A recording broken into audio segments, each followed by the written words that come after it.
Je secouais encore la neige de mon manteau quand mon père a levé les yeux de son verre et a marmonné, je ne savais pas que le parasite était invité. Quelques membres de la famille ont ri. Je n'ai pas réagi.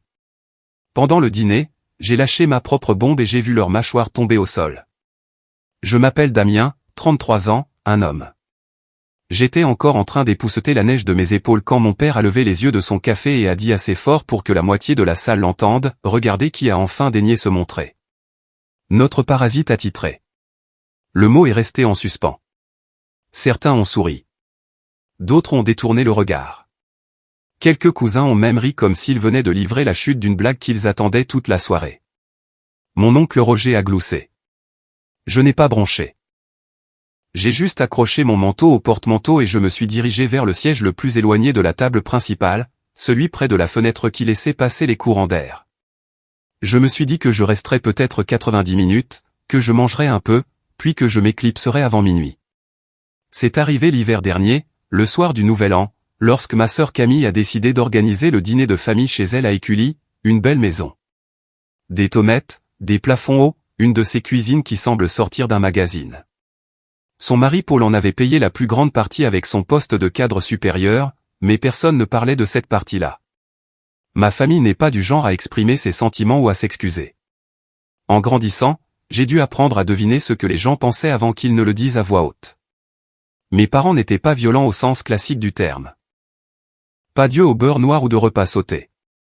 Ils savaient juste comment vous faire sentir sans valeur sans jamais élever la voix. J'ai abandonné l'université de Lyon 2 à 21 ans. C'est le gros titre dont ils se repaissent depuis plus d'une décennie.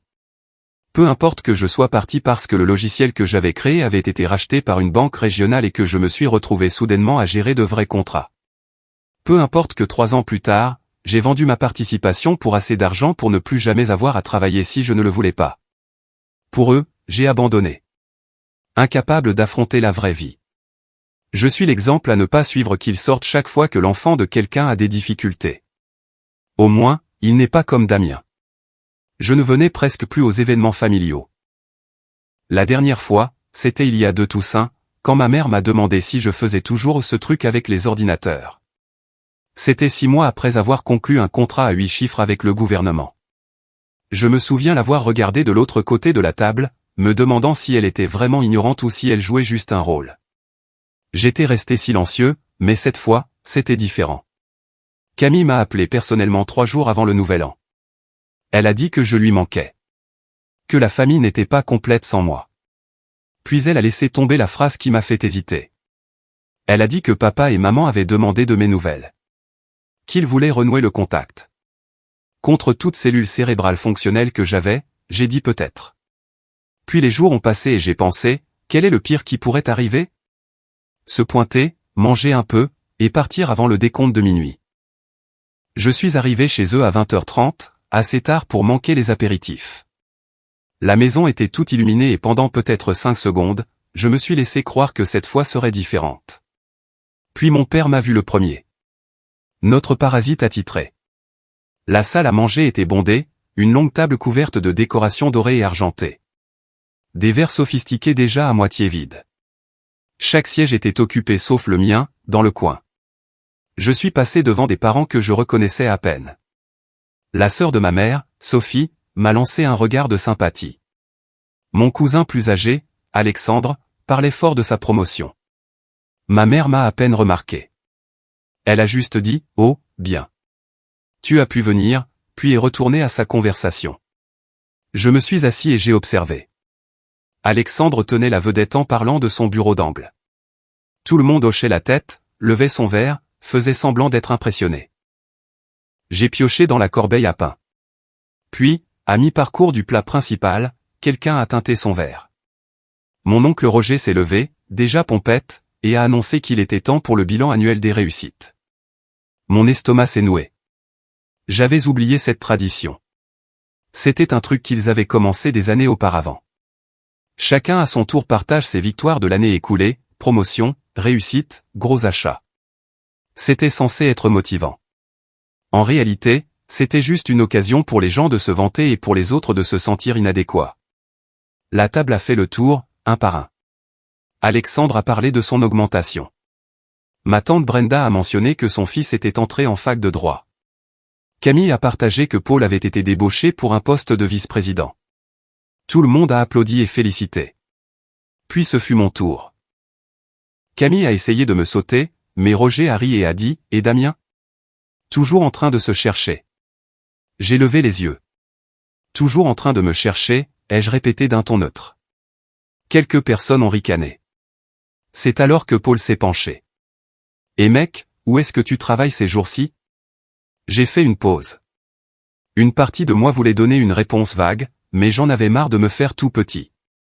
Je lui ai donné le nom de l'entreprise, Sentinel Risk Analytics. Il a cligné des yeux. Puis son visage a changé. « Attends, quoi ?» dit-il lentement.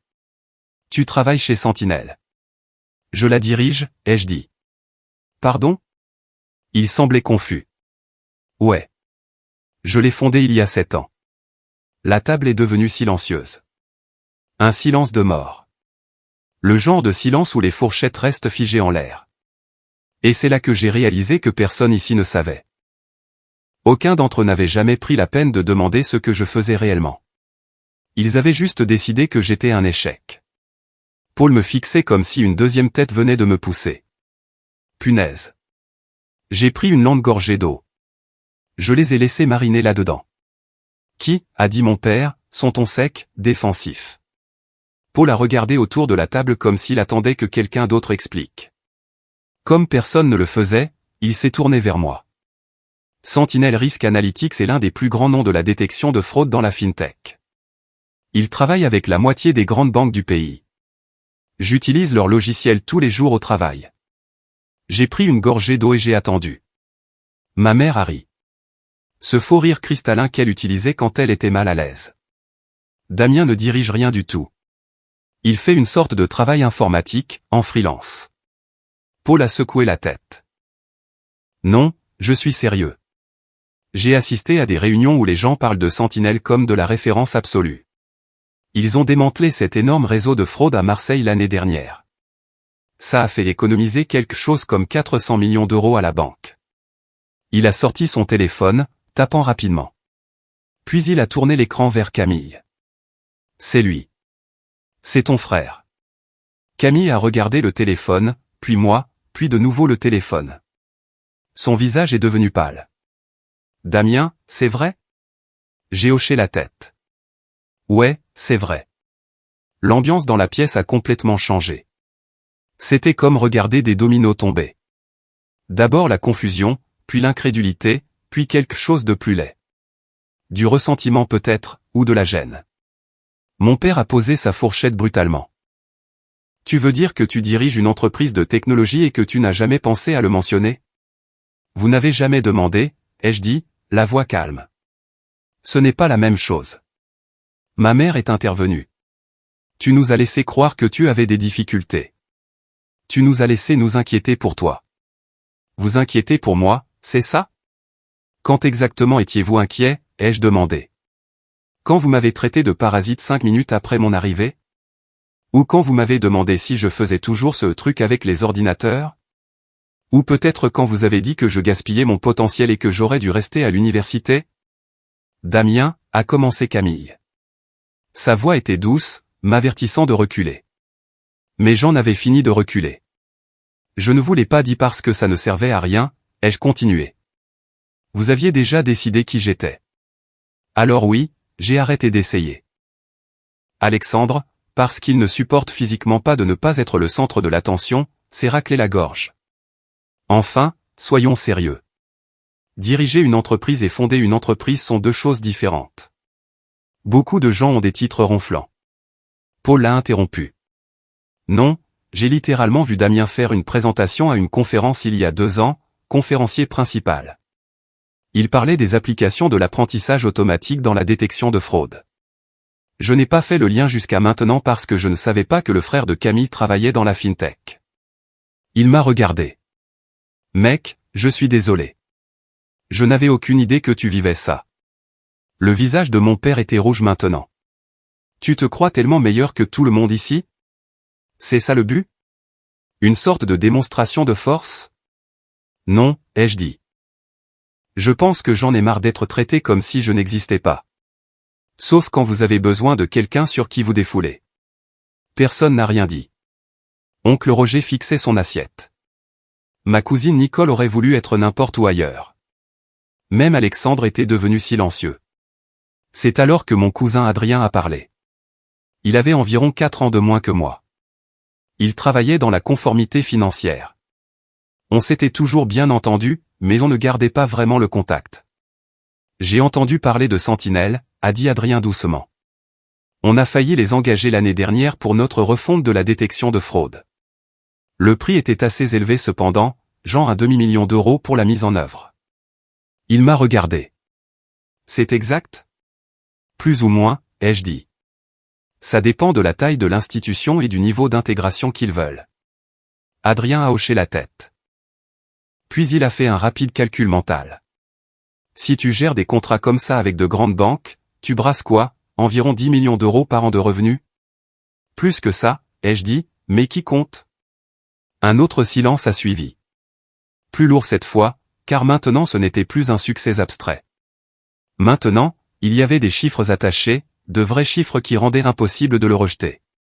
La voix de ma mère était tendue. Tu aurais pu nous aider.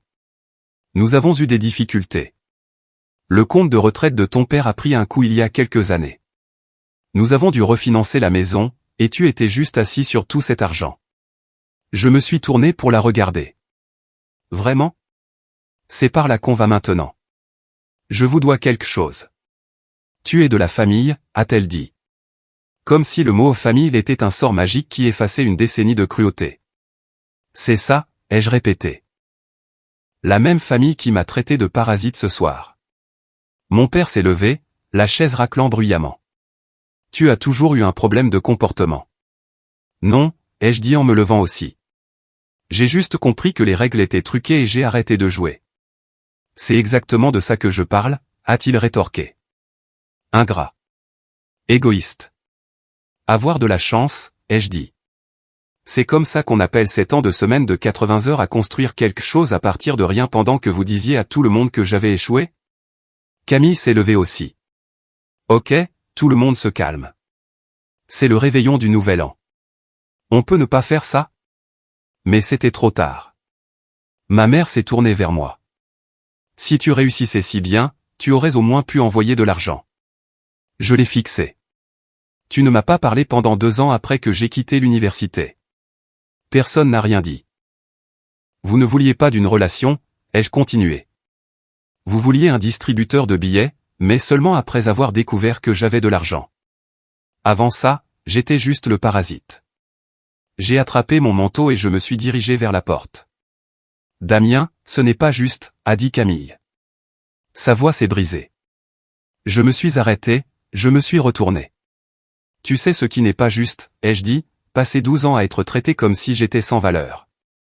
Mais bien sûr, c'est moi qui suis injuste. Bonne année. Et je suis sorti. Je suis resté dans ma voiture pendant 20 minutes. Le moteur tournait. Mon téléphone n'arrêtait pas de vibrer. Camille, maman, Paul, des numéros que je ne reconnaissais pas. Le téléphone arabe familial fonctionnait à plein régime. Je n'ai répondu à aucun d'eux. Je suis rentré chez moi en silence. Mon appartement à Confluence était calme. Je l'avais acheté il y a 3 ans quand l'entreprise a décollé. Payé comptant. Je me suis tenu près de la fenêtre, regardant les feux d'artifice éclater au loin. Mon téléphone continuait de vibrer. J'ai finalement regardé vers 23h30. De Camille, s'il te plaît, appelle-moi. Je ne savais pas que c'était comme ça. Je suis tellement désolé. De maman, tu as embarrassé ton père devant tout le monde. De Paul, c'était intense. Ça va? D'Adrien, mec, je n'avais aucune idée de tout ça. Si tu veux prendre un verre, fais-moi signe. Je n'ai répondu à aucun d'entre eux. Pas encore. J'ai passé les semaines suivantes dans un étrange entre-deux. Le travail m'a tenu occupé. Un contrat majeur avec un consortium de coopératives de crédit de Grenoble. Camille a appelé 5 fois au cours de ces 2 premières semaines. Je n'ai pas décroché. Elle a laissé des messages vocaux, de longs messages, disant qu'elle se sentait mal, qu'elle ne réalisait pas que ça avait été si grave, qu'elle voulait arranger les choses. Je croyais qu'elle était sincère. Camille avait toujours été la bonne, celle qui essayait de maintenir la paix. Mais être sincère et faire quelque chose pour y remédier étaient deux choses différentes. Paul a envoyé un texto une fois pour me demander si je voulais déjeuner. J'ai dit peut-être plus tard. Adrien a aussi envoyé un texto. Plus décontracté, juste pour prendre des nouvelles, disant que si jamais je voulais parler, il était là. À celui-là, j'ai répondu. J'ai dit merci, que je garderai ça en tête. Puis ceci est arrivé fin janvier. J'ai reçu une lettre recommandée avec accusé de réception, d'un cabinet d'avocats de Lyon. Mes parents vendaient leur maison, me donnant un droit de préemption à un prix familial avant de la mettre sur le marché. J'ai lu cette lettre 3 fois, puis j'ai commencé à rire parce que bien sûr, c'est comme ça qu'ils me contacteraient, pas avec des excuses, mais avec une transaction immobilière. La lettre était professionnelle. La valeur marchande était d'environ 600 000 €. Il me l'a proposé pour 520 000. Agir vite. J'ai posé la lettre et j'ai fait ce que je fais toujours quand j'ai besoin d'informations. J'ai commencé à creuser. J'ai passé 3 jours à reconstituer le tableau complet. Ce que j'ai trouvé était fascinant. Mes parents étaient fauchés. Pas tout à fait en faillite, mais presque. Le compte de retraite de mon père avait été vidé 3 ans auparavant lorsqu'il avait investi dans une arnaque à la crypto-monnaie dirigée par un type nommé Alain. Un conférencier en motivation avec un podcast qui promettait des rendements de 10 fois en 6 mois. Il avait un site web avec des photos de stock de Lamborghini et de plage. Cet investissement a fait un flop. Emportant environ 200 000 € avec lui. De l'argent qu'il ne pouvait pas se permettre de perdre. Puis ils ont refinancé la maison pour couvrir la perte, contractant un nouveau prêt hypothécaire à un taux d'intérêt plus élevé parce que leur crédit avait pris un coup. Maintenant, ils avaient du mal à effectuer les paiements. La banque leur avait déjà envoyé un avertissement de pré-saisie. Ils avaient peut-être 4 mois avant que les choses ne deviennent vraiment moches. L'offre qu'ils me faisaient n'était pas de la générosité. C'était du désespoir enveloppé dans du papier à en-tête juridique. Ils avaient besoin de vendre vite et d'éviter l'embarras d'une saisie. Et ils pensaient que j'étais assez stupide ou assez coupable pour les renflouer. Mon père, qui m'avait traité de parasite, avait tout perdu dans une escroquerie. Pendant ce temps, j'avais réellement construit quelque chose de concret. Ça ne s'invente pas. Une partie de moi voulait ignorer tout ça. Mais une autre partie a vu une opportunité. J'ai appelé un contact dans une banque régionale, le vice-président des prêts commerciaux. Nous avions fait économiser à son institution environ 60 millions € de pertes. Il me devait une faveur. J'ai posé des questions sur une propriété spécifique à Écully. L'adresse de mes parents. Il a confirmé ce que je savais déjà. Pré-saisie. Propriétaire en difficulté. J'ai demandé à quel prix il la laisserait partir. Paiement comptant. Clôture rapide. Il a dit 450 000, peut-être 430 000 si je pouvais conclure en 3 semaines. J'ai dit que je le recontacterais. Puis j'ai passé un autre appel à mon avocat. Je lui ai fait créer une SARL. Propre, anonyme. Une semaine plus tard, la SARL a fait une offre. 440 000, tout comptant, clôture en 20 jours. La banque a accepté le jour même. Mes parents n'ont jamais su que c'était moi. Ils ont reçu une lettre de la banque disant que la propriété avait été vendue à une société de développement. Ils auraient 30 jours pour quitter les lieux. Je ne les ai pas expulsés. Pas immédiatement. Mais je ne leur ai pas non plus dit que j'en étais le propriétaire. Je les ai laissés mariner dans cette incertitude. C'est alors que Camille a rappelé. Cette fois, j'ai décroché. Damien, a dit Camille. Sa voix était tendue. As-tu acheté la maison de papa et maman? Pourquoi penserais-tu ça, ai-je demandé. Parce que Paul a dit que tu as des investissements immobiliers et que le timing semble étrange. Je n'ai pas répondu tout de suite. Camille, ai-je finalement dit, penses-tu que je suis obligé de les sauver? Après tout. Elle a laissé échapper un long soupir. Je ne sais pas, dit-elle doucement. Peut-être. Ce sont nos parents. Ce sont des gens qui m'ont traité comme une ordure, ai-je dit, qui ne m'ont jamais posé de questions sur ma vie jusqu'à ce qu'ils découvrent que j'avais de l'argent. Je sais, dit-elle doucement. Je sais que ça a été dur, mais ils sont vieux. Ils ont peur. Ils ne savent pas comment gérer ça. Je l'ai corrigé. Il y a une différence entre avoir peur et se croire tout dû. Les gens qui ont peur demandent de l'aide. Elle n'a pas répondu. Dis-moi, tu l'as acheté? A-t-elle demandé à nouveau. Ouais, ai-je dit. Je l'ai acheté. Silence à nouveau. Qu'est-ce que tu vas faire? A-t-elle demandé. Je ne sais pas encore, ai-je dit. Je suis en train d'y réfléchir. C'était en partie vrai. J'avais un plan, mais il n'était pas encore complètement formé, et je n'étais pas prêt à le partager avec qui que ce soit. Elle a soupiré. Damien, je comprends que tu sois en colère, et tu as tout à fait le droit de l'être, mais s'il te plaît, ne fais pas quelque chose que tu regretteras. Il n'y aura aucun regret, ai-je dit. C'est la seule chose dont je suis sûr. Nous avons parlé quelques minutes de plus. Elle m'a posé des questions sur le travail. Je suis resté vague. Elle a mentionné que Paul voulait me contacter mais ne savait pas si je voudrais avoir de ses nouvelles. J'ai dit que ce n'était pas un problème, que Paul était quelqu'un de bien, que rien de tout ça n'était de sa faute. Avant de raccrocher, elle a dit une dernière chose.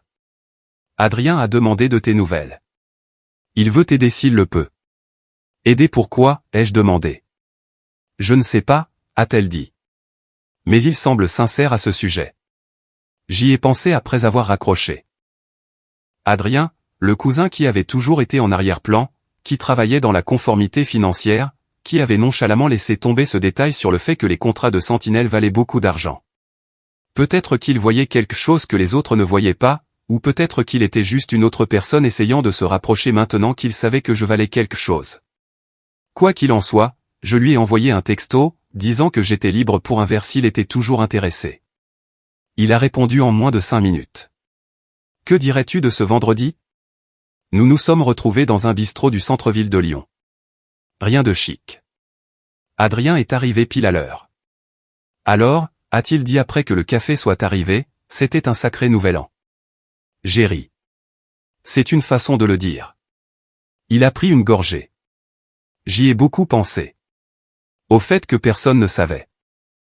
Comment on a tous simplement supposé que tu avais des difficultés et que personne n'a pris la peine de vérifier. C'est plus facile comme ça, ai-je dit. Les suppositions ne demandent ni effort ni responsabilité. Il a hoché la tête. C'est vrai, mais pour ce que ça vaut, je me sens comme une ordure à ce sujet. J'aurais dû te contacter il y a des années. Toi et moi, on s'entendait bien avant que tout ne devienne toxique. C'était vrai. Avant que la dynamique familiale ne se transforme en un sport de contact, Adrien et moi passions du temps ensemble lors des événements familiaux. Nous avions joué à des jeux vidéo ensemble. Je ne t'en veux pas, ai-je dit. Tu n'es pas celui qui m'a traité de parasite. Non, a-t-il convenu. Mais je n'ai rien dit non plus quand ils l'ont fait. Bon point. Nous avons parlé un moment de travail, principalement. Il m'a parlé de son travail. Je lui ai parlé de Sentinelle, de la signature de notre premier client, du moment il y a 3 ans où nous avons reçu l'appel de la Banque de France. Ça a dû être incroyable, a dit Adrien. Ça l'était, ai-je admis, mais aussi terrifiant. Est-ce que tu as tout gâché, a-t-il demandé. J'ai souri. On les a eus. Adrien a secoué la tête. Et tes parents pensaient toujours que tu faisais du travail informatique en freelance. Yep. Il a ri. C'est impressionnant. Ce niveau d'ignorance volontaire. Nous avons commandé une autre tournée. La conversation a changé. Il a mentionné qu'il avait entendu par le bouche à oreille familial que la maison de mes parents avait été vendue. Qu'il paniquait. Tu l'as vraiment acheté, a-t-il demandé. Sans jugement, juste par curiosité. Je l'ai fait, ai-je dit. Par le biais d'une SARL, il a hoché la tête lentement. Quel est le plan? Honnêtement, ai-je dit. Je suis encore en train d'y réfléchir. Il s'est adossé. Puis-je te demander quelque chose? Bien sûr. Qu'est-ce que tu veux vraiment tirer de tout ça? Pas de toi-même. J'y ai pensé. Personne ne m'avait demandé ça avant. Pas même moi. Je veux qu'ils me voient, ai-je finalement dit. Comme une personne qui a réussi malgré eux, pas grâce à eux. Il a hoché la tête. C'est juste. Il a fini son café. Eh bien, Si tu as besoin de quelqu'un dans ton coin qui sait vraiment ce que tu as construit, je suis là. Pas pour l'argent ou l'accès ou quoi que ce soit. Juste parce que je pense que tu mérites au moins une personne dans cette famille qui ne soit pas un parfait abruti à ce sujet. Je l'ai regardé. Il semblait sincère. Merci, ai-je dit. Je le pense. Sur le chemin du retour, j'ai pensé à ce qu'il m'avait demandé, ce que je voulais vraiment. Et lentement, un plan a commencé à se former. Il m'a fallu 3 semaines pour tout mettre en place. La paperasse, les dépôts, la structure juridique. Mon avocat pensait que j'étais fou, mais il a fait ce que je lui ai demandé. J'ai créé une fondation. Le Fonds d'opportunité Le Roi. Énoncé de mission, soutenir les entrepreneurs défavorisés à qui on a dit qu'ils n'étaient pas assez bons. Domaine d'intervention, les personnes ayant abandonné l'université en première génération. Les personnes issues de milieux à faible revenu. Toute personne ayant suivi un chemin non conventionnel et ayant été punie pour cela. Je l'ai doté d'1 million d'euros de mon propre argent, j'ai mis en place un conseil d'administration, j'ai embauché un directeur à temps partiel pour gérer les candidatures et la communication. Le plan était simple. La maison serait transformée en un espace d'incubation, 6 bureaux individuels, une salle de conférence partagée, une cuisine. Tout ce dont une start-up avait besoin. Le loyer serait subventionné. 50 € par mois, juste assez pour s'assurer que les gens y accordent de la valeur. Et la première promotion serait composée de personnes que j'avais personnellement sélectionnées, y compris Julien, le jeune que j'aidais et qui avait créé une application de budgétisation. C'était parfait. La maison de mes parents, l'endroit où on m'avait fait me sentir sans valeur, deviendrait un tremplin pour des gens comme moi. J'ai discrètement lancé le processus de candidature et contacté quelques organisations qui travaillaient avec des entrepreneurs défavorisés. Adrien a été la première personne à qui j'en ai parlé. Nous nous sommes revus quelques semaines après ce premier café. Même bistrot, même configuration. J'ai exposé tout le plan. Il a écouté sans interrompre. Quand j'ai fini, il s'est adossé et a souri. C'est brillant, a-t-il dit. Et un peu sauvage. Ils passeront devant cette maison pour le reste de leur vie en sachant ce qu'elle est devenue. Peut-être, ai-je admis. Ce n'est pas le pire des effets secondaires. Il a pris une gorgée de son café. Quand est-ce que tu leur dis? Le 60e anniversaire de ma mère approche en mars, ai-je dit. Camille organise un dîner. Je pense que ce sera le moment. Oh, mec, a dit Adrien. Ses yeux se sont agrandis. Ça va être nucléaire. Probablement. Il s'est penché en avant. Je peux être là? Pas au dîner, mais après. Quand les choses exploseront. Je veux aider à faire de l'interférence si tu en as besoin. Je l'ai regardé. Pourquoi fais-tu ça, vraiment? Il a posé son verre. M'a regardé droit dans les yeux. Parce que j'en ai marre que cette famille fasse semblant que tout va bien alors qu'elle pourrit de l'intérieur. Et parce que honnêtement, ce que tu fais avec cette fondation est la chose la plus cool que quelqu'un dans cette famille ait jamais faite. Je veux en faire partie si tu me le permets. Juste parce que ça compte.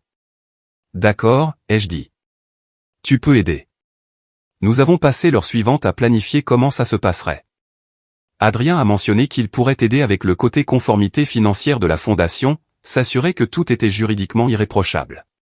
Au cours des semaines suivantes, il est devenu quelque chose dont je ne savais pas que j'avais besoin, un allié, quelqu'un qui pouvait regarder la situation objectivement et dénoncer les absurdités quand il les voyait. Nous avons commencé à nous voir régulièrement, pas seulement pour le plan, mais pour le travail, la vie, des choses normales. Il s'est avéré que nous avions plus en commun que je ne l'avais réalisé. Nous aimions tous les deux la randonnée. Détestions tous les deux le golf. Pensions tous les deux que la carte de vœux annuelle de la famille était une mascarade. Début mars, Camille m'a envoyé un texto. Le dîner du 60e anniversaire de maman était fixé. Un endroit chic à Lyon, un salon privé, en famille. Elle voulait vraiment que je sois là. Je lui ai dit que je viendrais. Elle a semblé soulagée. A dit qu'elle savait que les choses avaient été difficiles, mais qu'elle espérait que nous pourrions tous aller de l'avant. Je ne lui ai pas dit ce que aller de l'avant signifiait réellement. La semaine avant le dîner, j'ai rencontré mon avocat une dernière fois. Je me suis assuré que toute la paperasse était en ordre. L'avis d'expulsion, les documents de la fondation, l'acte de transfert montrant que la maison appartenait désormais au fonds d'opportunité Leroy. Tout était prêt. Adrien m'a envoyé un texto la veille au soir. Ça va? Ça va, ai-je répondu. Il a renvoyé un pouce levé. Ça va être légendaire, ai-je dit. Ou un désastre. Pourquoi pas les deux, a-t-il répondu. J'ai ri. Il n'avait pas tort. Et je suis arrivé au dîner d'anniversaire 10 minutes en avance. Le restaurant était agréable. Nappe blanche, bougies, serveur en gilet. Le genre d'endroit où l'addition pouvait facilement atteindre 300 € par personne. Camille avait réservé un salon privé à l'arrière. Une longue table dressée pour 14 personnes. Des ballons dorés attachés à la chaise de maman. Des bouteilles déjà au frais. Je portais un pantalon sombre et une chemise. L'enveloppe était dans la poche de ma veste. Camille est arrivée ensuite. Elle m'a serré dans ses bras. Je suis contente que tu sois venue, a-t-elle dit. Je ne manquerais ça pour rien au monde, ai-je répondu. Elle m'a regardé comme si elle essayait de lire quelque chose. Tu sembles différent, plus calme. Je le suis, ai-je dit. Bien, a-t-elle dit. C'est bien. Le reste de la famille est arrivé au cours des 20 minutes suivantes. Alexandre et sa femme, ma tante Brenda, mon oncle Roger, ma cousine Nicole et Adrien. Il m'a fait un signe de tête en entrant, s'est assis à quelques sièges de moi. Mes parents sont arrivés les derniers. Maman était belle, souriante comme si c'était la meilleure soirée de sa vie. Papa était en costume. Rare pour lui. Il avait l'air mal à l'aise. Ils ont fait le tour de la salle. Quand maman est arrivée à moi, elle a hésité, puis m'a fait une brève étreinte. Merci d'être là, a-t-elle dit. Bien sûr, ai-je répondu. Papa m'a juste fait un signe de tête. Son visage en disait assez. Le dîner a commencé. Les entrées sont sorties. Les plats sont arrivés. La conversation est restée légère. Je suis resté silencieux pour la plupart, observant. À mi-chemin du plat principal, l'oncle Roger a fait teinter son verre. L'heure de porter un toast. Tout le monde a levé son verre. Roger a commencé. Il a parlé de la façon dont maman était le ciment qui tenait la famille unie. De la chance qu'ils avaient tous de la voir. Le discours d'anniversaire standard. Quelques autres personnes ont pris la parole, disant toutes des variations de la même chose. Maman était merveilleuse. Maman était altruiste. Maman était le cœur de la famille. Puis ce fut mon tour. Tout le monde regardait, attendant. Je me suis levé, verre à la main. Maman, ai-je commencé. Tu as certainement été une présence dans ma vie. Quelques rires gênés. Je me souviens de beaucoup de moments en grandissant, certains bons, d'autres moins bons, mais ils ont tous façonné qui je suis aujourd'hui. Donc, en ce sens, je suppose que je devrais te remercier. Plus de silence. Cette dernière année a été intéressante, ai-je continué. J'ai beaucoup appris sur moi-même, sur ce que j'apprécie, sur ce que je suis prêt à accepter et ce que je ne suis pas. J'ai fait une pause, j'ai laissé cela s'installer. Et j'ai réalisé quelque chose d'important. Parfois, le meilleur cadeau que vous pouvez offrir à quelqu'un n'est pas ce qu'il veut. C'est ce dont il a besoin. Le sourire de maman commençait à paraître forcé. La mâchoire de papa était serrée. Alors ce soir, je veux te donner quelque chose, ai-je dit. J'ai sorti une enveloppe de la poche de ma veste et je l'ai posée sur la table devant maman. Qu'est-ce que c'est, a-t-elle demandé, sa voix prudente. Ouvre-la, ai-je dit. Elle a hésité, puis l'a prise, a sorti les papiers à l'intérieur, a commencé à lire.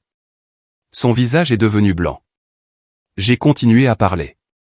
Comme certains d'entre vous le savent, papa et maman ont eu des difficultés financières. Leur maison était en pré-saisie.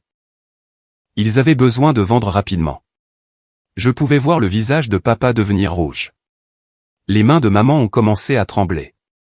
Et ils ont vendu, ai-je continué, il y a environ 6 semaines, à une SARL. Clôture rapide, tout content, en dessous de la valeur du marché parce qu'ils étaient désespérés. Personne ne parlait maintenant. Tout le monde attendait la chute qu'ils sentaient venir. Ce qu'ils ne savaient pas, ai-je dit, ma voix calme, c'est que je l'ai acheté. J'étais la SARL. J'ai acheté leur maison à la banque pour 440 000 €. Je les ai sauvés de la saisie. Maman a haleté. Et j'ai passé les 6 dernières semaines à la transformer en quelque chose d'utile. J'ai sorti l'enveloppe de ma veste, je l'ai posée sur la table devant maman avec un léger tapotement. Elle appartient maintenant au Fonds d'opportunité Leroy, ai-je dit. Une fondation que j'ai créée pour soutenir les entrepreneurs qui ont été sous-estimés. Des gens qui ont pris des chemins non conventionnels, des gens qu'on a traités d'échecs et à qui on a dit qu'ils n'arriveraient jamais à rien. Je me suis tourné pour regarder papa. Il était maintenant debout, le visage violet de rage. La maison où j'ai grandi en me faisant traiter de parasite et d'échec, ai-je dit, ma voix d'un calme glacial, va maintenant aider d'autres personnes qui ont été traitées de la même manière. Ça va être un incubateur. Tout ce que je n'avais pas quand j'en avais le plus besoin. Tu ne peux pas faire ça, a dit papa. Sa voix tremblait de fureur. Tu ne peux pas simplement prendre notre maison. Je ne l'ai pas prise, ai-je dit. Je l'ai achetée après que vous ayez manqué à vos paiements parce que vous avez investi votre retraite dans une arnaque à la crypto-monnaie. Nous allions rattraper les paiements, a dit maman. Sa voix était faible. Vous aviez besoin de 140 000 €, ai-je dit. C'est le montant de votre retard, plus les pénalités, plus les intérêts. Vous n'aviez pas le temps. Vous aviez peut-être 2 mois avant le début de la procédure de saisie. Alors, je vous ai rendu service. Je vous ai évité l'embarras. C'est incroyable, a dit Alexandre, sa voix dégoulinante de cette fausse indignation morale. Tu es vraiment fier de ça, de mettre tes propres parents à la porte. Je l'ai regardé, l'enfant prodige qui n'avait jamais connu de difficulté de sa vie, à qui on avait tout offert sur un plateau d'argent. Ouais, Alexandre, ai-je dit. J'en suis fier. La salle est devenue folle. Papa criait. Maman pleurait.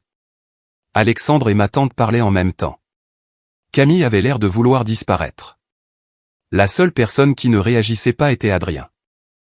Il était juste assis là avec un sourire, comme s'il regardait le final de la saison de sa série préférée. J'ai élevé la voix pour couper le bruit. Vous avez 2 semaines pour quitter les lieux. J'ai déjà organisé une entreprise de déménagement pour vous aider. Je couvrirai les frais. Et je vous ai trouvé un logement en location qui est abordable avec vos revenus réels, pas les revenus que vous prétendiez avoir, vos revenus réels. Tu nous mets à la porte, a dit maman. Je vous aide à emménager dans quelque chose que vous pouvez réellement vous permettre, ai-je corrigé. Quelque chose de durable. C'est plus que ce que vous avez fait pour moi. Oh, et une dernière chose, ai-je dit en sortant mon téléphone. J'avais prévu les déménageurs pour le 14, mais j'ai réalisé que c'était le lendemain de ta réunion du club de lecture, maman. Alors, je l'ai déplacé au 15. Je ne voudrais pas que tu manques la discussion du livre de développement personnel que vous lisez ce mois-ci. Silence de mort. Adrien a carrément reniflé. Papa s'est jeté sur moi, mais Paul a attrapé son bras. C'en est fini de toi ici, a dit papa à travers ses dents serrées. Tu ne fais plus partie de cette famille. J'ai pris mon verre, j'ai bu une dernière gorgée, je l'ai reposé soigneusement. Je ne fais plus partie de cette famille depuis longtemps, ai-je dit. J'ai regardé autour de la table une dernière fois. La fondation ouvre dans 2 semaines, ai-je dit. La première promotion d'entrepreneur emménage le 15 mars. Le même jour que votre déménagement. J'ai trouvé que c'était une belle symétrie. Puis j'ai regardé Camille. Je suis désolé que ça ait dû se passer comme ça, mais je ne suis pas désolé de l'avoir fait. Elle n'a rien dit. Elle a juste fixé la table. Je pouvais voir des larmes sur ses joues. Je me suis tourné vers Adrien. Allons-y, il s'est levé sans hésiter, a attrapé sa veste. Nous sommes sortis ensemble alors que la pièce explosait derrière nous. Nous avons fini au même bistrot où nous nous étions rencontrés la première fois. Adrien nous a commandé à tous les deux un café. Nous sommes restés assis en silence pendant quelques minutes, juste à digérer. C'était intense, a finalement dit Adrien. C'est un mot pour le décrire, ai-je répondu. Il a ri. A pris une longue gorgée de son café. J'ai cru que ton père allait te frapper, genre vraiment te donner un coup de poing. Il le voulait, ai-je dit. Paul a de bons réflexes, cependant. Adrien a pris une autre gorgée. Alors, qu'est-ce qui se passe maintenant? Maintenant, ai-je dit, j'avance. J'ai déjà 6 candidats en lice. Des gens intelligents, des gens talentueux. Il a hoché la tête lentement. C'est vraiment cool, mec. Merci. Nous sommes restés assis un moment de plus, juste à assimiler. Mon téléphone a vibré. Plusieurs textos arrivaient en rafale. J'y ai jeté un coup d'œil. De Camille, c'était cruel. Tu n'avais pas à le faire comme ça. Pas à son anniversaire. De Paul, et mec, je comprends pourquoi tu l'as fait, mais Camille est vraiment bouleversée. Peux-tu l'appeler quand tu auras une minute? De maman, comment as-tu pu faire ça à ta propre mère le jour de son anniversaire? Tu es sans cœur. De papa, tu es mort pour moi. Ne nous contacte plus jamais. D'Alexandre, félicitations. Tu viens de prouver que tu es exactement ce que papa a toujours dit que tu étais. J'ai fixé ce dernier message pendant une seconde. Puis j'ai ri. Adrien a regardé. Quoi? Je lui ai montré le texto d'Alexandre. Il l'a lu et a secoué la tête. Incroyable, a-t-il marmonné. Tu vas répondre? A demandé Adrien. Pas ce soir, ai-je dit. Peut-être jamais à certains d'entre eux.